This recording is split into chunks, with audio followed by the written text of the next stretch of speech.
کہانی صرف سننے کے لیے نہیں ہوتی، کچھ کہانیاں سوچنے پر مجبور کر دیتی ہیں۔ خوش آمدید ہاریفائنگ اسٹوریز میں ایک ایسی جگہ جہاں ہر ڈر کو صرف محسوس نہیں بلکہ اس کے پیچھے چھپی باتوں کو سمجھنا بھی ہے۔ یہاں پیش کی جانے والی ہر کہانی ایک حقیقت، ایک امکان یا ایک ایسا تجربہ ہوتی ہے جو شاید کسی نہ کسی نے کہیں نہ کہیں جھیلا ہو۔ اگر آپ ان پراسرار واقعات کو سنجیدگی سے سننا چاہتے ہیں اور ان کہانیوں کی گہرائی کو سمجھنا چاہتے ہیں تو چینل کو سبسکرائب کیجیے، کیونکہ یہاں صرف کہانیاں نہیں سنائی جاتی، یہاں آپ کو وہ دکھایا جاتا ہے جو اکثر دیکھنے کی ہمت نہیں ہوتی۔ آئیں آج کی کہانی شروع کرتے ہیں۔ یہ کہانی فہیم کی ہے۔ فہیم، اس کی وائف سارہ اور اس کی 8 سالہ بیٹی راحمہ۔ فہیم کے ماموں کے بیٹے کی شادی کا کارڈ آیا تھا، انہیں وہاں جانا تھا۔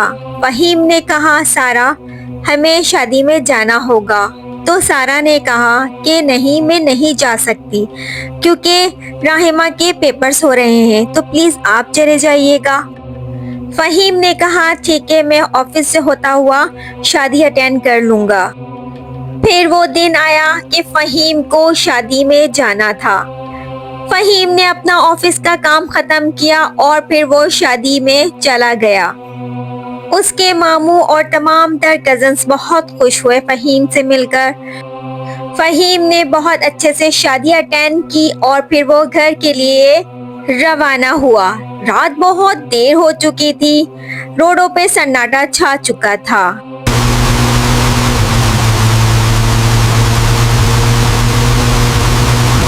فہیم بہت اسپیڈ میں گاڑی چلا رہا تھا کیونکہ روڈ پہ بالکل سناٹا چھایا ہوا تھا کہ اچانک گاڑی کے نیچے ایسا لگا کہ کوئی چیز آ کر ٹکرائی ہو۔ وہ پریشان ہو گیا۔ فہیم نے گاڑی روکی ایک سائیڈ میں اور نیچے اتر کر دیکھنے لگا کہ آخر کیا چیز ٹکرائی تھی، لیکن اسے کچھ نظر نہیں آیا، نیچے کچھ بھی نہیں تھا۔ جیسے ہی اس نے روڈ کے سامنے دیکھا تو وہ تھوڑا حیران ہوا۔ سامنے ایک عورت میلے کچیلے کپڑے پہنی ہوئی تھی، وائٹ کلر کا اس کا ڈریس تھا اور وہ ہاتھ پھیلا کر کچھ مانگ رہی تھی۔ فہیم اسی کو دیکھ رہا تھا کہ اچانک سے وہ عورت بہت خوفناک بن گئی، بہت خوفناک۔ وہ صرف اسے ہی نظر آ رہی تھی۔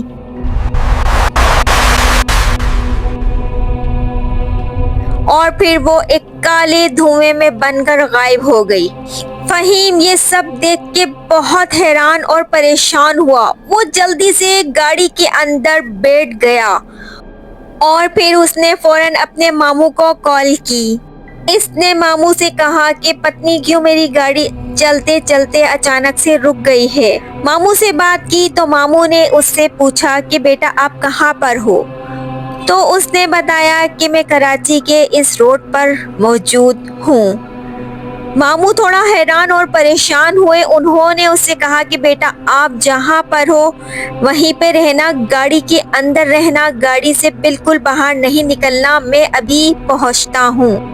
فہیم کو نہیں معلوم تھا کہ وہ جس روڈ پر ہے وہ کراچی کا بدنام زمانہ ہانٹڈ روڈ تھا، لیکن اسے نہیں خبر تھی اس چیز کی۔ اس کی آنکھوں کے سامنے جو منظر گھوم رہا تھا بس وہی گھوم رہا تھا کہ وہ عورت خوفناک ہو کر اچانک سے غائب ہو گئی۔ وہ پھٹی آنکھوں سے بس سامنے ہی دیکھے جا رہا تھا کہ کہیں دوبارہ نہ نظر آ جائے وہ عورت۔ وہ بہت پریشان ہو رہا تھا کہ ماموں نہ جانے کب تک پہنچے اور میں کب اپنے گھر جاؤں گا، کہ اچانک سے اس کے سامنے روڈ پہ ایک تیز رفتار گاڑی چلتی آ رہی ہے کہ اچانک سے اس کے ساتھ بھی یہی ہوا کہ اس کے نیچے کچھ آ گیا ہو، ٹکرا گیا ہو۔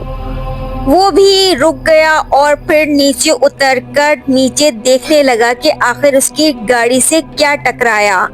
یہ منظر وہ دیکھ ہی رہا تھا کہ اچانک سے اس نے جب اپنی گاڑی اسٹارٹ کی فہیم نے، تو اس کی گاڑی اسٹارٹ ہو گئی۔ اللہ اللہ کر کے وہ وہاں سے نکلا اور تیزی سے اسپیڈ میں وہ اس روڈ کو کراس کرتا ہوا آگے بڑھ گیا۔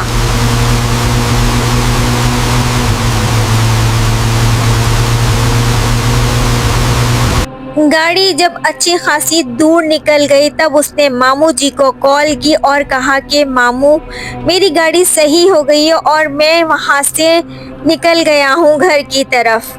آج بھی مجھے یاد ہے کہ وہ روڈ ختم ہونے کا نام ہی نہیں لے رہا تھا۔ بہرحال میں بہت پریشان تھا اس ٹائم پہ کہ آخر یہ میرے ساتھ ہوا کیا ہے۔ جب میں اپنے گھر پہنچا تو میں بہت زیادہ گھبرایا ہوا تھا کہ سارا بھی پریشان ہو گئی کہ آخر میرے ساتھ ہوا کیا ہے۔ میری حالت دیکھ کے سارا بھی گھبرا گئی۔ اس نے مجھ سے بہت پوچھنے کی کوشش کی مگر میں نے اسے کچھ نہیں بتایا کیونکہ وہ بھی پریشان ہو جاتی، لیکن وہ رات میرے ذہن سے کبھی نہیں نکل سکتی کہ آخر وہ تھی کون اور وہاں کیا کر رہی تھی۔